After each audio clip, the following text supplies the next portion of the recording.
Hey there, everyone. Apologies, late for my own live stream. How bad is that? Just before I logged on, my computer decided to completely freeze and my internet cut out. But, I'm a wellbeing professional, so I completely cruised through it. I wasn't stressed out whatsoever. Lies. Anyway, great to see you all. Hopefully, there's some people joining me on LinkedIn, but also we're live streaming this on YouTube as well. The recording of which will also be available on all our social channels, so you can catch up if you don't have a chance to watch everything today. Although I am going to try and keep today's live session relatively short and sweet.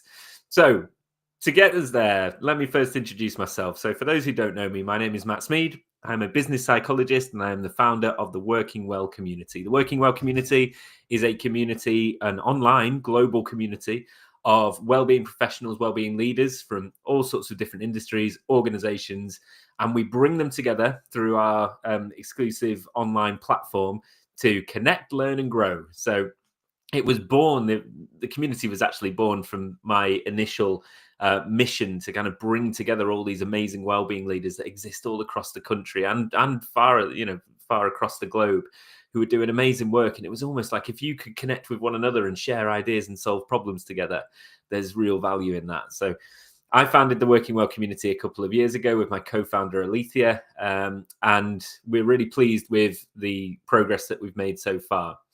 And today's live stream is related to the community and one of the current missions that we are on. Before I do that, I should put the QR code up, shouldn't I? So if you've not heard of the community, by the way, QR code's in the top left-hand corner. Give it a scan. You can join for free as well. That's the best part. It's completely free. We want it to be accessible and exclusive for people. So feel free to join that in.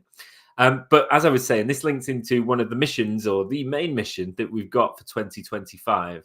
And that is that we are convinced, and you may have seen me harping on about this on LinkedIn, it's all I ever talk about, that 2025 is the year of the wellbeing leader. So what do I mean by that? Essentially, I have seen certain people from lots of different angles trying to tell me that wellbeing leadership may be on the wane somewhat, that maybe some of these jobs are being lost, and that it may be a difficult future when we look ahead at wellbeing leadership.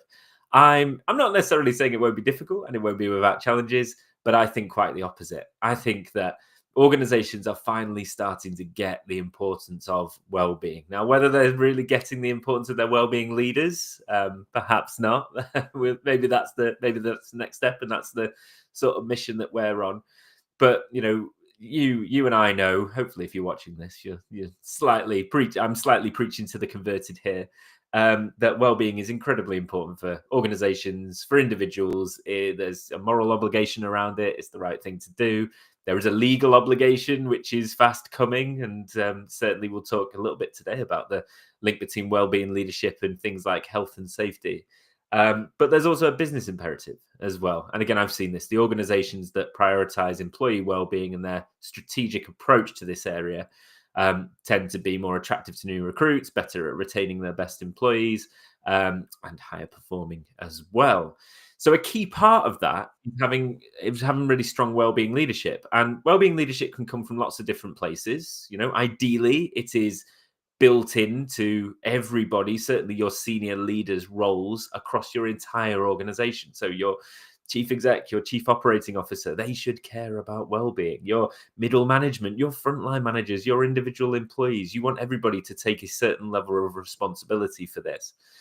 But what's really key, I believe, and will become even more apparent in 2025, is the key role that a well-being leader, a dedicated well-being leader can play to this. So I've used the analogy before, but just because everybody works on a computer in the workplace doesn't mean that we don't need a head of IT. Doesn't mean that we don't need someone who's strategically responsible and accountable, probably the accountability more important than the responsibility, accountable for progress in that particular area. And well-being is no different. So that leaves the question, or bears the question, how do we get there? It's all very well me saying that the 2025 will be the year of the wellbeing leader, but it won't happen necessarily just on its own. And we want to help that along, essentially, within the Working Well community. Part of that is just through the work that we do within the community itself. We are always looking to grow The community, again, my QR code's gone. Let me put it back up. If you're interested in joining the community, the more the merrier. We need to create a movement around wellbeing leadership where we lift each other up. The rising tide, raises all boats kind of idea. But the other thing we were looking to do is a certain level of development that we're offering for our members this year. So to get us to that, I'll very quickly tell you about this. And again, if you've watched my live streams in the past, I may have talked to you about this already. So I will keep this part very quick.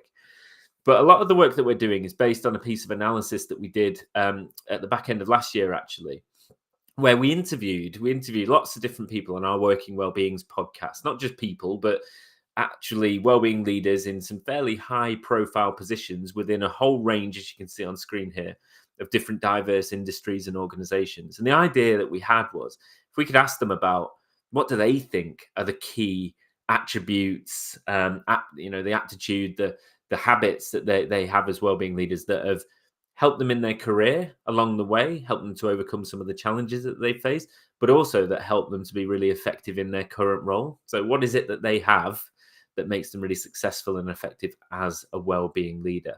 So we distilled this information down from these interviews, these 21 individuals in particular, who told us a little bit more about what they think those habits and attributes look like. And we were able to extract what we believe is the gold standard for wellbeing leadership. And that is the 9 habits of effective wellbeing leaders. Now, again, that's not the focus of today's live stream necessarily. I did one last week on this particular topic. So if you want to find out more, you can dig that out, and it is available on the community, would you believe? Scan the code, you can get access to that. But let me just quickly run you through these 9. The idea being, I think the word habits here is really key. So each and every one of these are certainly could be seen as skills or attributes, and you can call them competencies perhaps. But the reason why we used habits is because we really wanted to put the focus on the idea that these 9 things here are what good wellbeing leaders are doing all the time, kind of day in, day out, almost without even thinking. Now, that hasn't come completely naturally for some people, and this came out through some of our interviews. Some of these that you need to really work on. Maybe you don't have a natural aptitude to focus on strategic planning. You want to get things done right now. Maybe you don't have a natural aptitude towards data, as a lot of us don't, although I do quite like it. But these are skills that you can develop over time. And if you form habits around them, the research that we've done would suggest that actually that will start to have a really positive impact on your practice as a wellbeing leader, but also in terms of the impact that you have. So let me whiz you through these 9 very quickly. Like I say, if you want a more in-depth description, you can go to my previous live. But we start in the top left-hand corner with empathy and relationships. Absolutely crucial. We do not want you sitting in a dark room as a wellbeing leader, deciding what your people need on your own. We need you to empathize with the people that you're building for, to listen to them effectively, and to build mechanisms to be able to do that within your business. Resilience and flexibility is the next one. Now, resilience is a difficult word to talk about because actually, myself, I've stood in front of groups and I regularly say that I don't particularly like the word resilience. The reason I don't like it is because I feel like it shifts the responsibility onto the individual. It's all about you just toughening up rather than us fixing the workplace or changing pressures at a root cause level. But in this context, I couldn't ignore what the wellbeing leaders were telling me. It's a word that came up time and time again, this idea that wellbeing leadership, particularly in certain roles that can feel quite isolated sometimes, it's a difficult role. And the ability to adapt your approach over time, to flex your approach, and to overcome and persist when needed is what sets out the great wellbeing leaders from the good. The third one, strategic planning. It's what we're all meant to do, right? Not looking for quick fixes, but instead, how are we looking 5, 6, 7 years in the future? Linked to that, preventative well-being. So not taking a reactive approach, but instead looking for those root causes. How do we reduce harm in the workplace and take a psychological health and safety approach to this? Data is the next one, not only collecting the data and identifying data, both qualitative and quantitative, but also using that data to inform your decisions. I've seen lots of different leaders and organizations over the years, I'm not going to name any names, but who they collect a lot of data, but then what do they really do with it? Perhaps not as much as they could do. So Again, the interviews that we talked about, the leaders, and you are more than welcome to listen to those full interviews on our podcast, by the way. Several of them talked about the really innovative and in-depth ways that they leverage that data to make decisions about well-being for their business. Personalization is going to be a bit of a buzzword, but a really important one for 2025, particularly with AI and the impact that that's having on the industry. So not feeling like you need to find a one-size-fits-all well-being solution for your employees, but personalizing that approach will be key, and the well-being leader plays a role there. Develop leadership skills and mentoring others. This is about the language that you talk. Are you an expert in workplace well-being? That's great, but do you also know something about how to run a business, about finance, about IT, about whatever it may be, operations?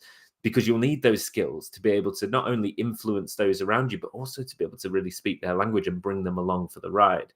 If you're a dedicated well-being leader, and through the interviews we heard this as well, you can do a lot of work on your own, but you can't do it all. You cannot, change the entire culture of an organization just for you as one single individual. Even if you've got a team, that's very difficult to do. You need the important stakeholders within the business along for the ride. So developing those leadership skills gives you a chance and an opportunity to influence them in a way.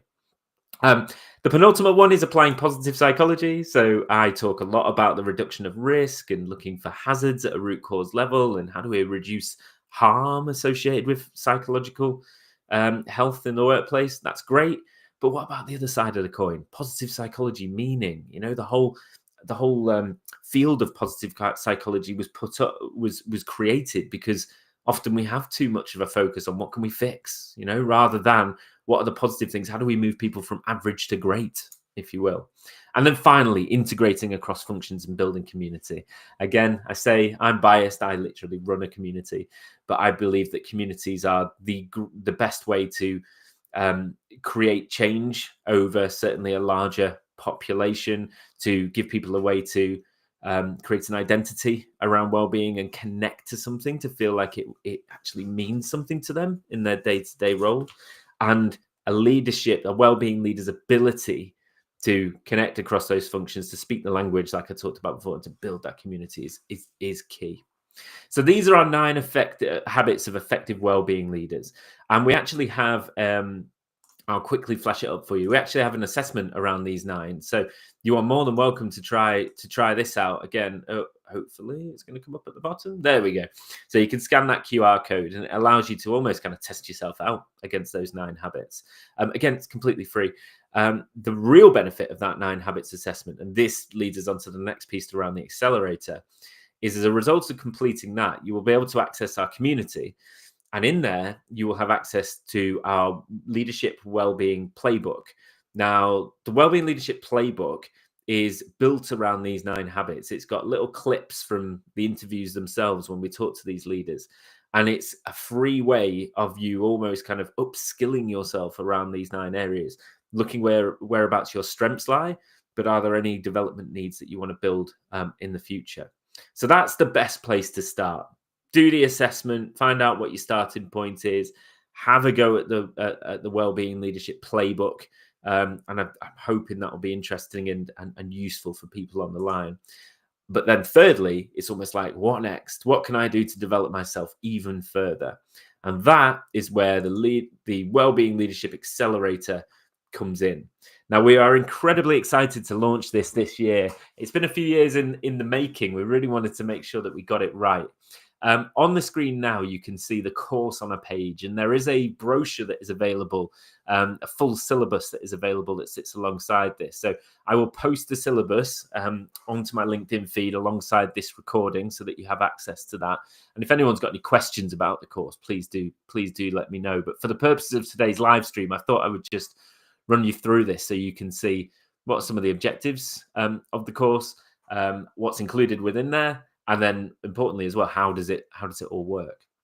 So in terms of objectives, the Wellbeing Leadership Accelerator is aimed at probably 2 main target audiences. The first one is whether you're watching this as a wellbeing leader within a business, or maybe even an aspiring wellbeing leader within a business. Maybe you work in HR and wellbeing has been something that you've always been interested in, and would love to know more about. Maybe you've already got a dedicated wellbeing role and you just want to really sharpen your skills and progress your career, then this is a perfect course for you.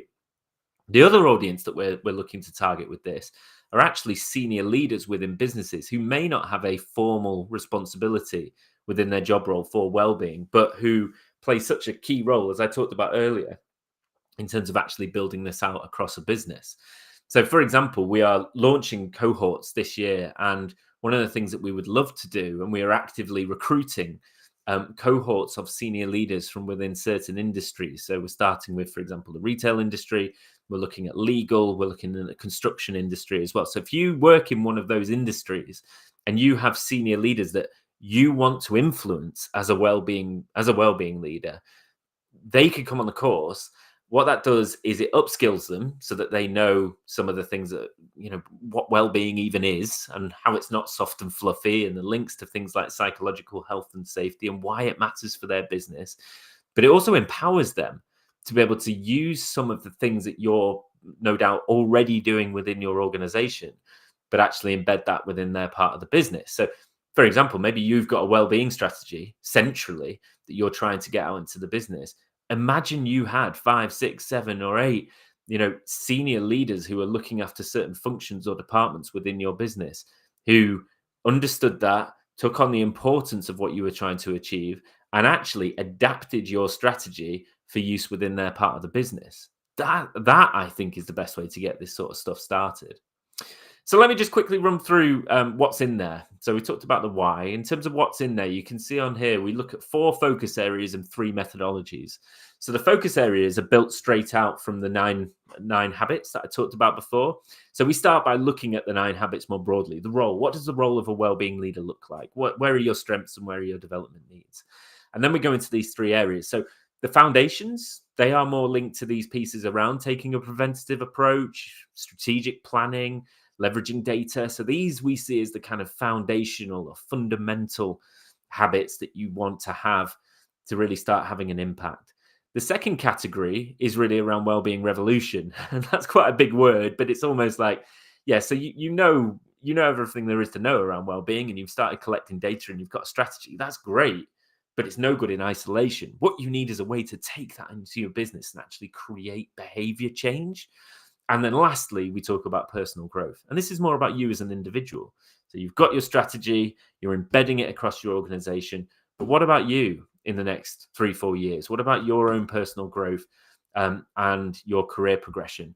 Again, we look at that during the program. And within those 4 areas, we embed these 3 methodologies. So these 3 methodologies, we believe, are the real cornerstones to effective wellbeing leadership. So the first one is evidence-based practice. Using the best available evidence-based data that's available to make your decisions at work. So you're not just making decisions based on the latest fad. We will teach you all about what evidence-based practice actually looks like in the workplace. The second one, and an area which is really close to my heart, psychological health and safety, not to be confused with psychological safety. Thanks, Amy Edmondson, for giving it a confusing name. Psychological health and safety is more about using some of the methodology from the world of health and safety, whether it's risk assessment, whether it's control measures, these sorts of things, bringing them into the world of psychological health and safety.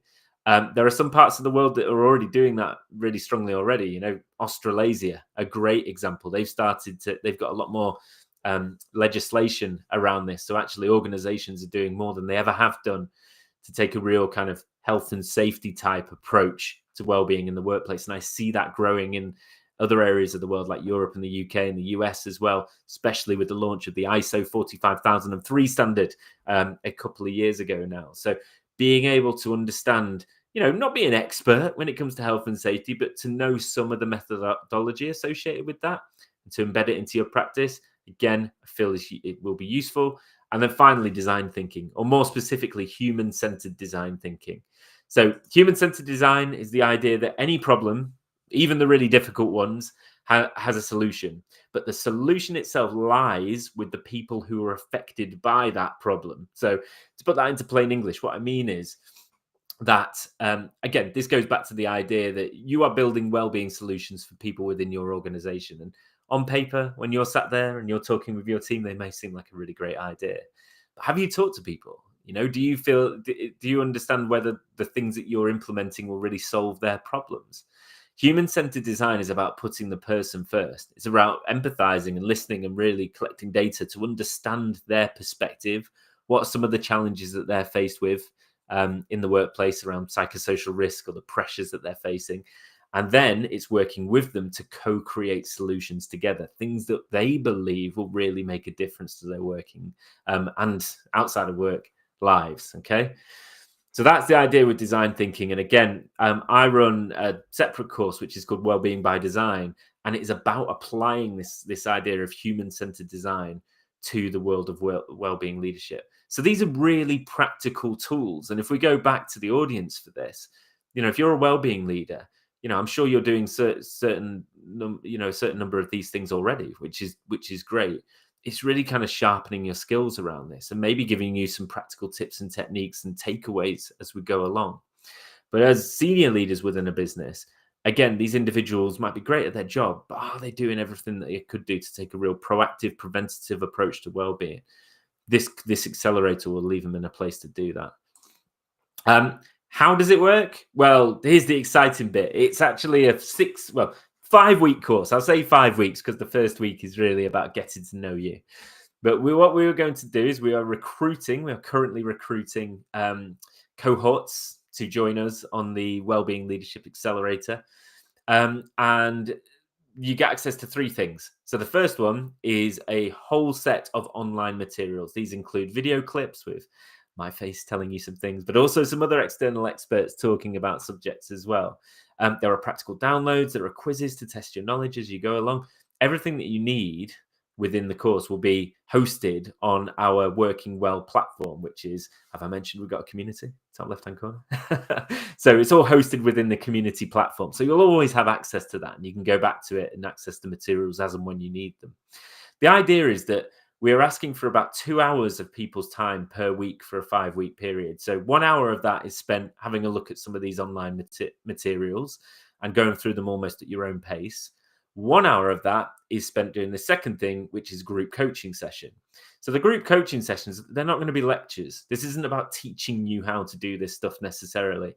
But what it is about is it's getting you together with a group of like-minded peers on your cohort so that you can ask one another questions, give each other feedback on some of the things that you've been thinking around the specific area we're focusing on, and really kind of embed some of the learning as we go.